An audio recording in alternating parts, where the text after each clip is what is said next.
Welcome to another edition of the Five Star Zone NCAA Tournament Bracket Edition, my man from the Big Ten Network. And by the way, if you happen to watch the games in between, so Natalie clad, like he had on the suit and everything. Harold Shelton, so kind enough to join us. He's dressing down for us today, folks. But yeah, I saw him like, what? Okay, you cleaned up pretty good, Harold. Thank you. I appreciate it. And tourney time, I figure, everybody's there, at least got some kind of suit or sport coat. I figure I might as well have mine out too. Yeah, I've seen Q out there. I've seen him before. Mm-hmm. I was like, okay, you may have been the best dressed one out there. That's no bias. I just saying. Appreciate you. I was like, I think he got a little Detroit in him. I definitely got that in me. I bring that with me everywhere I go. I couldn't tell. I was like, okay, nah. I was like, did he got on the Gators or okay? Nah, no Gators, no Gators. That was the only thing missing. Okay, all right. Well, tournament is here. The Big Ten is set. I think probably the biggest surprise was Michigan State. And it was funny because I was there when they announced it. I was in East Lansing, and Izzo comes out and he talks and admitted a couple things. One, he didn't sleep the night before. He was like, yeah, I thought we were squarely in. Once we beat Minnesota, and then all of a sudden, people keep sending him text messages and saying, hey, now he's watching ESPN and Lenardi and all of these guys. And then when Oregon wins and then North Carolina State wins, it pushes teams down because they're automatically in. They stole bids. He was like, I didn't sleep. He even admitted to the fact that normally he'll have like the media in the room with the team, but he separated us because he said, I didn't know if we were going to make it or not. And it was like, it would have been awkward. Also, he thought like I did. Once you saw the first 4 games set, he was like, oh boy, either we in or we're out. Because they made it. And not only did they make it, then we found out later, all the worry was for nothing. They were the top 9 seed. I thought they were a 10 seed. They were the top 9 seed. And they cleared that benchmark with space to go. And actually, to some, and I'm going to get to you because you know the numbers, some are even saying they're in a favorable matchup in the bracket that they are, starting off with Mississippi State. Yeah, so I agree 100% with all of that. After they beat Minnesota, I figure, okay, like they're probably fine. Even if they don't beat Purdue, they're probably no worse than the 10. Everything's good. And then we had 5 bid stealers in the past 2 days, or, that Saturday and that Sunday. Right. And so when they were talking to the committee chair, he was saying that they had never seen anything like it. And they said they had only had like 2 bid stealers the past 3 years. So the fact that they had 5, felt like it kept pushing it, like you said, just pushing the bubble teams further and further down the line. Then you're seeing all the bracketologists, and it's like, okay, Michigan State, I think after they beat Minnesota, they weren't even listed among the last 4 buys. And then you started seeing them pop up, more upsets start to happen. You start seeing them last 4 in. Some people said they might even be out. And I'm like, and once the bracket started getting revealed, and I was like, FAU's at 8. I saw some people have them out or last 4 in, and then A&M was a 9. Let me stop you right there. That's when I knew all of that stuff was baloney. They didn't know what they was talking about. When I saw FAU early as an 8, I'm like, wait a minute. That changed the game because there was some that had MSU and FAU in Dayton. Some didn't have them in. And then I really knew when Gonzaga was a 5. Yeah. We had them at a 7. So I'm sorry, continue. No, you're right. Like between that, then I saw A&M was a 9. Some people had them out completely.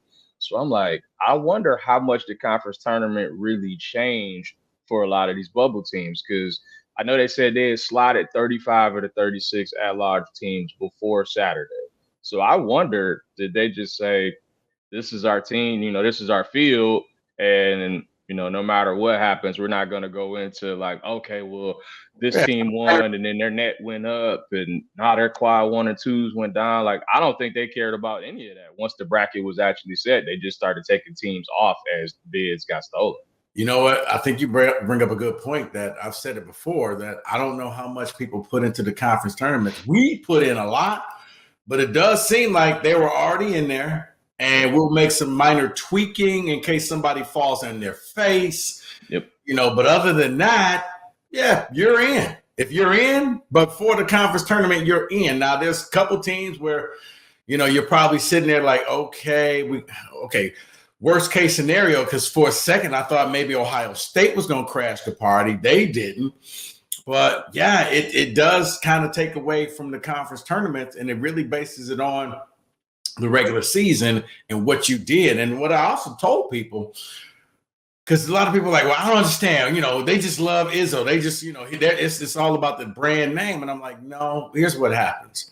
College basketball is the only sport that your entire season matters. What you did in November counts just as much as how you finished the season. MSU, and there was a method to the madness, because I was like, Tom, last night, I was like, Tom, I think I finally understand why you always schedule these games, because I criticize them like, man, you might as well put Washington Generals on the front of your jersey because you don't win them. But you play them, and if you're competitive and you don't lose, that's almost looked at as a half a victory. So because you didn't get blown out by Arizona, you didn't get blown out by Duke, you didn't get blown out by Purdue twice, you didn't get blown out by all of those teams that you play. James Madison, you lose in overtime. Oh, wait, they made the tournament and they won their conference. That's not a bad loss either. They didn't get blown out. They had the Baylor. They actually blew out Baylor. And they didn't have any bad losses, like one of those head scratchers, because like everybody's talking about St. John's. And I'm like, what really hurts St. John's is the fact they lost to Michigan. And Michigan only won 8 games. That's probably, if they would have beat Michigan, you probably see St. John's in there. But that one bad loss may have held them back. But I look at that scheduling that they did, and I guess it makes sense now, because not only were they in, they were confidently in. The committee shows like, hey, we are rewarding those who play a tough schedule.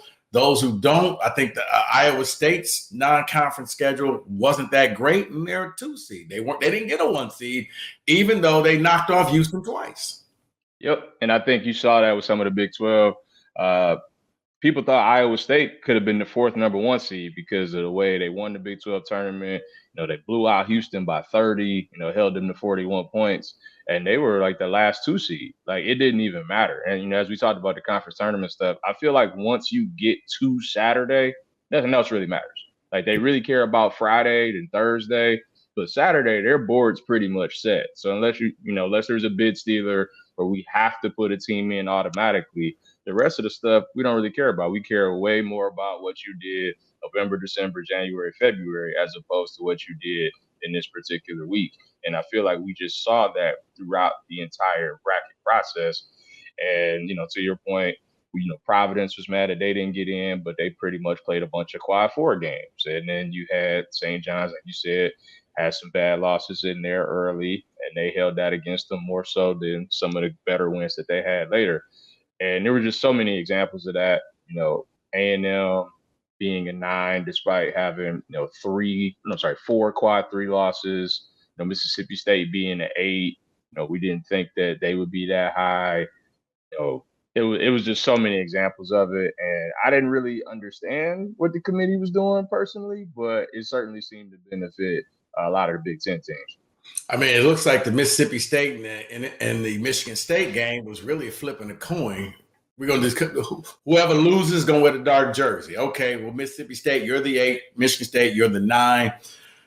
Teams look like they're fairly, as I like to say, they're the Spider-Man meme. They're kind of the same thing. Like, hey, that's you. No, that's you. Led by a point guard. Got a big man. He's 6'11". He's a little bit taller than Malik, but he's their second leading scorer. They try to shoot a lot of threes. They don't necessarily hit the threes, but they shoot a lot of threes. Not great at free throw shooting. Stop me if this sounds like I'm talking about MSU, because I'm actually talking about Mississippi State right now, people. Mm-hmm. I guess for MSU, maybe you have the tournament experience. This is a game that I think, this is one of those A.J. Hogarth, Jaden Aiken type of games that if one of those two can step up, then I think MSU can get past them. They're going to be playing the first game on the tournament on Thursday. So as for Spartan fans, either you're fully invested in the tournament, or you can just say, "Oh well, brackets busted. Let's move on." Yeah, no, you're right about that. And the Mississippi State matchup is interesting. And if Michigan State rebounds the way that they did in Minneapolis, then I think they should win the game. Mississippi State is one of the best offensive rebounding teams in the country, and so they grab basically 35% of their own misses. So even though they don't shoot it well, they get a lot of offensive rebounds. So it's up to Michigan State to keep them off the glass. Now they out rebounded a bigger Minnesota team. They out rebounded a bigger Purdue team. So if that effort is still there in this game in Charlotte, then I think they can wind up winning it. Mississippi State turns it over a lot. They're 290th in the country in turnover percentage. And what does Michigan State like to do?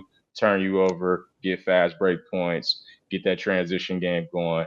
So if they can, get stops, get steals like they've been doing, get some easy layups, that'll work, well for them, because the half court offense, as we've seen, bogs down time and time again. So if they aren't in those situations, then I think they can go ahead and get the win if they can rebound.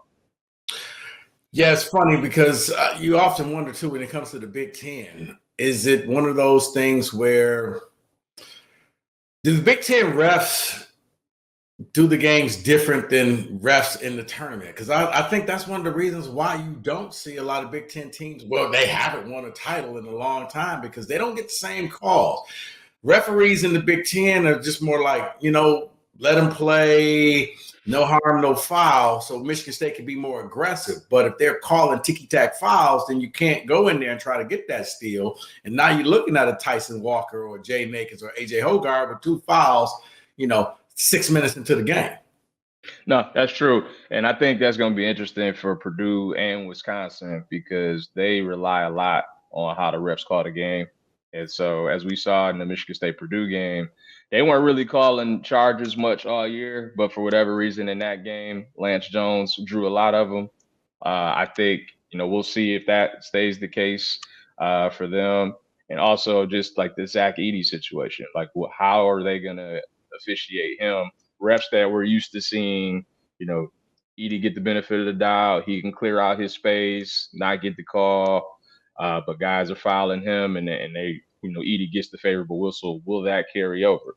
Not only that, but he also gets the favorable travels. Like, dude, yes, I swear to God, Patrick Ewing even questions your steps that you take. Like, my goodness, you take 4 or 5 steps every time. He gets the ball 1 step, comes to a jump stop, and then takes his 2 steps to the basket. Yep. Last time I checked, that's 5. Yes, I agree. And, for whatever reason, he seems to get the benefit of the doubt. And I guess, when you're about to be the 2-time National Player of the Year, you get that. I just wonder if refs who haven't seen that, are they as lenient? If they see that elbow trying to create space and it hits a guy in the neck or the head by mistake, like that could be an offensive foul that they weren't calling in Big Ten play. So I think it's going to be interesting to see, how that works. And I think a lot of times Big Ten teams don't have the elite guards or the elite wings to, make deep runs. Like Illinois might be the exception to that this year with Shannon and Damask. But, for the most part, the Big Ten hasn't had that in a while. And I think that's why they struggle. So now, since we're talking about Purdue, is this the year that Purdue breaks through, that Painter gets to the Final Four? They did not become the number 1 overall seed because, ironically enough, on Saturday, everybody lost but UConn. But they just lost the game. They didn't get blown out the way Houston did. I had to go and check the score. Like, wait, does that say Houston's down by 30? Yes, it does. So Purdue, can they, playing in Indianapolis, they're going to be playing in Detroit. Is this finally the year Painter breaks the curse, gets to the Final Four, playing it down in Phoenix? I will say they got a pretty favorable draw. I don't think in terms of the 4 or 5, like having an injured Kansas and I think an overseeded Gonzaga certainly helps that. You get Tennessee as your 2 seed. And while I love Dalton Connect, Rick Barnes, like you say, the Spider-Man meme, Rick Barnes, Matt Painey looking at each other. Like, wait. If Painter and Barnes play each other, you know what's going to happen, right? Are they even going to be able to play? Little Caesar probably collapses. Exactly. So it's like if that's the case, then something will have to give. But in that case, will either one of them make it? Like we've just seen so many collapses from those two that it would be interesting if they actually did wind up winning 3 games to meet at that point. But yeah, it could have been a lot worse for them. They could have gotten a team that, really spaces them out and shoots threes, or some really athletic guards. I think TCU, if they wind up beating Utah State, could give them a really interesting second round matchup. We've seen TCU nearly pull off shockers in the past. Jamie Dixon, obviously tournament coach, a lot of tournament experience from Pitt and TCU. So I think that could be an interesting matchup if they get there. But other than that, I like their draw a lot. But they're going to need to make shots because they didn't make any in the Big Ten tournament. They struggled against Michigan State. They struggled against Wisconsin shooting the ball. It was pretty much Zach Edey and nobody else. I think Lance Jones had 10 points against Michigan State. No one else was in double figures. And then against Wisconsin, nobody else was in double figures outside of Edey. So, we saw lack of three-point shooting hurt them a year ago. If what we saw in Minneapolis carries over, then they're going to have problems. Yeah, unfortunately, I think if they get knocked out of the tournament in either the first, second, or third round, then Painter's just going to have to live with that fraud moniker for a long time because, man, you had the player of the year, 2-time player of the year, and you couldn't get to at least the Sweet 16 or the Elite 8. I don't know. Number one seed twice. Yeah. So, yeah, that's going to be one to keep an eye on. Another one you talked about is Illinois, and can Damask lead them as far as they could go? Now, Illinois likes playing with fire. You saw that in Minneapolis. Let's fall down by 10. Let's fall down by 15. Okay, let's go ahead and make our comeback.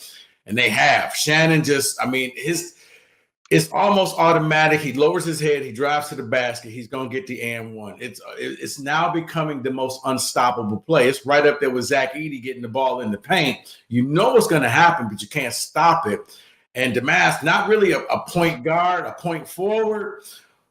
But, I'm wondering if they have to play against a team that has a legitimate backcourt, is that going to be their Achilles heel? But right now, I would say Illinois is probably, if I had to put all my money on one Big Ten team to go the furthest, it's probably the Illini. No, and I think that's fair. What you saw in Minneapolis, it seems like no deficit is too large for them. They didn't have a double-digit second-half comeback all year, and then they did it all 3 games in Minneapolis. It looked like Ohio State was going to knock them out. They came back. Nebraska had them down 15. The crowd was into it, and they wound up winning by double digits. And then, Wisconsin had it rolling, was up 10, and then, they couldn't stop Damask and Shannon. So, the fact that you have 2 guys that could get you 30 on any given night, depending on the matchup, makes them really tough. Obviously, top 5 offense in the country, probably top 3 now. They're really, really good. I just haven't seen them, do it in the tournament. Every time, this is like the 3rd time they've been a top 4 seed, under Brad Underwood. The previous 2 times they didn't make it to the Sweet 16. Like, they haven't made it to the Sweet 16 since 2005, which is pretty surprising. But this team definitely seems equipped. If they wind up playing BYU, that could be a lot of fun because all BYU does is shoot threes. So You're going to get a back and forth, maybe first 1 to 100 wins that kind of game. That could be a lot of fun if we get that matchup. And I think for me, the probably the one upset is, and only because I saw them up close, was Wisconsin going up against James Madison. And I know it's like, oh, well, they're Wisconsin, they're Big Ten, look at what they did. But Wisconsin is so Jekyll and Hyde. I have no idea what team's going to show up. As a matter of fact, I think the Big Ten championship game kind of was a microcosm of their season, where all of a sudden they looked like, oh, nobody can beat them. And then they end up getting beat. And they're going up against James Madison.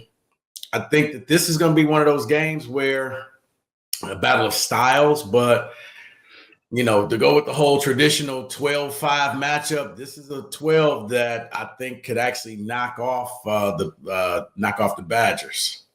Yeah, it definitely wouldn't shock me. And, as we saw early in the year, it's a team that ain't afraid. They came into Breslin and won. They've won 31 games, nation's longest active win streak, won 13 in a row to get to this point. And they're a team that likes to play fast. Wisconsin does not, but they're really efficient on offense. They shoot 36% from 3. Wisconsin has had issues all year guarding people. When they were winning games, it was because they were making threes, and then when they struggled in February, it's because they stopped making them. So if they go ahead and they get into Brooklyn Friday night and they get down early, they can't make threes, that crowd starts to get behind James Madison. I wonder how they react. Chucky Hepburn's playing the best that he's played all year. So if that continues, I think Wisconsin has a chance to do some things. But like you said, they're so Jekyll and Hyde. We hadn't seen Chucky Hepburn play this way all year long. And we'll see if he can do it again. I know he was battling some knee tendonitis, which is why he missed the Northwestern game on Friday, but he looked great the last 2 days. If that continues, I think Wisconsin can win that game. But just looking at it right now, I wouldn't be shocked at all if James Madison beat them. No, and then you got Northwestern taking on FAU. Northwestern just seems kind of limping to the finish line. Like they're not the same. I guess the depth was not there, and you're now starting to see all the injuries kind of catch up to them. Can Chris Collins get these guys refocused and go out there and pull this off? They're in an 8-9 game against FAU. So, I mean, we've seen FAU, like, they've had some really high highs and some really low lows. Like, they beat Arizona on a neutral floor, which was, probably the main reason they got an 8 to begin with. But then we see them lose to 11 seed Temple in their conference tournament, and they had 2 other really bad losses throughout the year. So I think the fact that they made the Final Four last year kind of helped with their profile. A lot of those guys came back. Great guard matchup with Bowie and Davis. But like you said, they're just limping to the finish line, and if no one else is making shots outside of Bowie, they just have a really hard time scoring. They already play really slow as it is. And Brooks Barnheiser's really struggled to shoot the ball as of late. So if it's just Bowie and he's not getting help from those other guys, it might be a short exit. But to Chris Collins' credit, the 2 times he's gotten to the tournament, he's won a game. And they've been, those 7-10, 8-9 kind of games. So I feel like he can game plan them to get one, but I'd be surprised if it was anything more than that. Well, and this just goes to prove that not just I've often said that the NCAA tournament committee just has a weird sense of humor. Not just the men's this year, the women's as well. Yep. Nebraska is taking on the same team in both tournaments, Texas A&M. Rico, why is that weird? Let me explain it to you. Nebraska's AD is about to leave to go to Texas A&M. That just makes this game a little bit spicier. They had to see the irony in this, right? I know they say that they don't look into matchups and they don't care about that stuff. You had Foster Lawyer that year when he left. They set it up like, oh, did we do that? Yes, you did. Just like it was an 8-9 game where Michigan State had to play Marquette and it was Crean versus Izzo. It seems like there's always those kind of stories that are out there. And I don't know if it's on purpose or not, but at the same time, I just find it, like you said, they definitely seem to have a sense of humor. I definitely laughed when I saw it on the men's side. And then an hour later, when they showed it on the women's side, I'm like, you got to be kidding me, twice? Right. Like, that's crazy. But I look at them, I mean, for Nebraska, I'm trying to think, they didn't make the tournament. This is their first tournament in a while, right? Yeah, it's their first tournament in 10 years. And they're the only conference team that hasn't won a tournament game. They're 0-7 all time. So if they can win this game, like that would be a huge deal for the program. Again, only been there 7 times to begin with. It's been 10 years. I imagine there'll be a lot of people trying to go down there for that game. And it's not a bad matchup. Texas A&M can't shoot at all. I mean, they're one of the worst shooting teams in the country. They're 28% from 3, 47% from 2. Just not a team that can score. But they're kind of like the old Michigan State where they grab every miss. They're number 1 in the country in offensive rebounds. They get 42% of their own misses. So if Nebraska could clean the glass, they got a chance to go down and make plays of their own. But don't be surprised if you're watching that game and you're like, man, A&M's got 3rd chance, 4th chance, 5th chance. Because that's just what they do. Like, that's how they win games. And so they've got a bunch of quad 1 wins. I think they had 7 of them, but then they had 4 quad 3 losses. So, I mean, they're literally all over the place. And you can see why it's an 8-9 game. It's teams that do stuff well, teams that show up, and you're like, wait, why did they lose to them? And that's why they're playing each other. So is this the Keisei Tominaga game where he just comes out? If he's on fire, Nebraska wins. If he doesn't hit the shot, Nebraska's gone. Yeah, I can see that. And it was kind of similar last year when A&M got in and they played a Big Ten team and Penn State was on fire. Andrew Funk hit like 7 or 8 threes. Penn State was up pretty much by 30 the whole game and wound up winning going away in a 10-7 game. So I could see it being something similar like that, where if Nebraska's just on fire from three, whether it's Tominaga or Bryce Williams or Jamarcus Lawrence, if those guys start getting it going, then, I think that Nebraska could win that game. That crowd was great, by the way, on Friday. That stretch against Indiana where they made the 5 threes in the last 3 minutes and Tominaga's going crazy, the whole crowd's up for grabs. So I can see, like, if he's doing something similar like that down there, just the crowd, even if it is a Nebraska crowd, like just the neutral crowd in general, I absolutely root for that. I've often said that the tournament is where you root for the Cinderella, you root for the little try-hard guy, unless he's playing your team, and then you hate him. But the entire arena will be rooting for the underdog in every game. So if you're a favorite, it's why I think you see so many upsets, because they're sitting up saying, wait a minute, I thought we were close to home. How does everybody rooting against us? Because they don't like you, because everybody wants to see the upset. Harold, now that we've broken down the participants in the tournament, two teams that did not make it made some interesting moves. One, Ohio State just did the smartest thing they could. I mean, why it took so long to hire Diebler, I don't know. But did they make the right choice in hiring their head coach? I thought they did. And I was kind of surprised that they did, because the new AD that they had, he came from Texas A&M. He's known for trying to make the big splash. So I thought they might try to go out, get the flashy name, get the big hire. But it's clear that those guys play for him. And he was the main recruiter for a lot of those guys. And you could tell, like, once he took over, the talent that was sitting there that were freshmen that weren't playing under Holtman, he was letting those guys go. And they were just playing free. They were getting a bunch of bench points. They were getting a lot of transition stuff. And they just looked like a tournament team. And you just wonder if they had a few more games, could they have climbed up that ladder? Because it looked like they were amongst the next 4 out. And they were right there. If they beat Illinois and maybe would have beat Nebraska, like, they might have been in. Jake Diebler had that team rolling. I remember when they beat Michigan State, and I asked him, like, hey, did you just make the AD's job harder? Because not to say you were being overlooked, and he gave the politically correct answer, like, look, I know you want me to say I really want the job, but I'm just all about Ohio State, and I'm here to do what I want to do. But, man, Stevie Wonder could see, like, they play for this man. And this isn't one of those, okay, they played a game or two for him.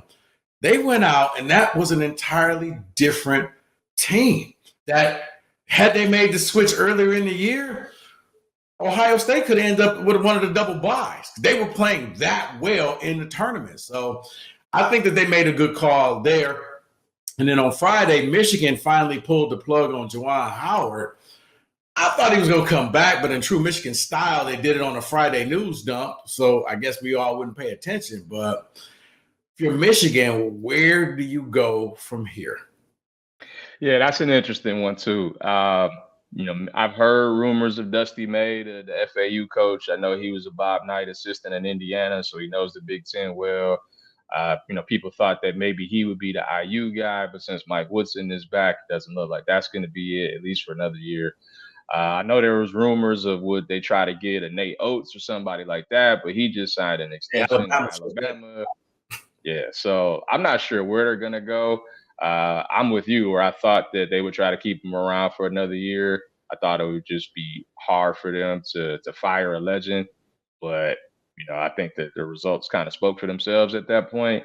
And well, they hired the outside company to come and scrutinize the program. And I guess they just said they found it, I don't want to say toxic, but looks like it was some disturbing things going on within the Michigan program. You had Coach Sanderson leaving, going to Illinois. And then it came out report that he was yelling at his kid, but I was just like, well, that's his kid. If you're not allowed to yell at your kid, then why'd you have him? But yeah, now they got to move on.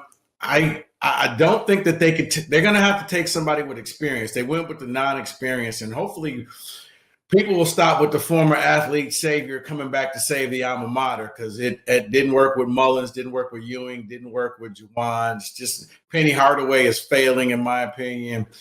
you may just want to go out and find somebody with some type of experience. Now, the question is, for Michigan, do they hold the same old antiquated standard of, well, we got to pay the football coach more than the basketball coach because that's what Bo wanted? I don't think you're going to get too many great coaches who are going to come in to work for cheap. Let's just put it like that. If you want quality, you're going to have to pay for quality. I don't know. I thought maybe Fred Hoiberg in Nebraska could be a name that I could easily see. No athletic department. I mean, no AD right now. Basketball is not really that big in Nebraska. Would he just jump ship and go move within the conference and go, in my opinion, taking a step up? He uses the portal well. He can jumpstart the Michigan program almost immediately. Think Fred Hoiberg should be a name Michigan should reach out to?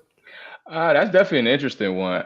I think they're going to have to get a guy who can recruit and is fine with just developing some of his own guys, because we've seen that they've tried to get guys through the portal. Like, they thought they were going to get Terrence Shannon. They thought they were going to get Caleb Love, and then they couldn't get him in for, credit reasons or whatever. So obviously, if they have those two guys on the team, they look like a totally different team over the last 2 years. But if their admission standards are going to be as strict as they are, where they can't get transfers to come in, then they're going to have to find guys who can find talent that's under the radar and build them up. I mean, that was John Beilein's thing. He didn't get a bunch of five-star guys. Like Trey Burke, his best player, was a Penn State commit that he wound up taking from him. Like Karis LeVert was a guy who was going to go to Ohio and built him up, and now obviously he's still in the NBA. Tim Hardaway, obviously had the name, but he wasn't like a five-star guy either. So Michigan was rolling because they found guys who were under-recruited enough, but that wanted to get better, and he developed them, and that's how it was rolling. It wasn't because they had a bunch of five-star guys or they got a bunch of guys from the portal. So I just think they're in an interesting spot where if the restrictions are such where they can't get big-name guys to come in through the portal, like they're going to have to do it on their own. Yeah. So, all right. We'll have to wait and see. You want to do a breakdown of the MSU game before the game start? Sure, that works for me. All right, let's link back up. We'll try to knock it out on Wednesday. Okay, so that'll work. Hopefully we won't look like a bunch of idiots because the game is so early on Thursday. Right, like, yeah, we think Michigan State will win, and they lose by 15. And you're like, oh, thanks, great. Right. So yeah, we'll make that one quick. All right, Harold, appreciate your time. Looking good. I'm expecting to see the suit. No, I'm kidding. I'll try to put a little something on. All right, man. I will see you a little bit later on this week. We'll break down that MSU game coming up on Thursday in the tournament. But for now, hey guys, thanks for watching and listening. Keep liking and subscribing to 5 Star Zone. For Harold Shelton, I'm Rico Beard. We will see you later on this week.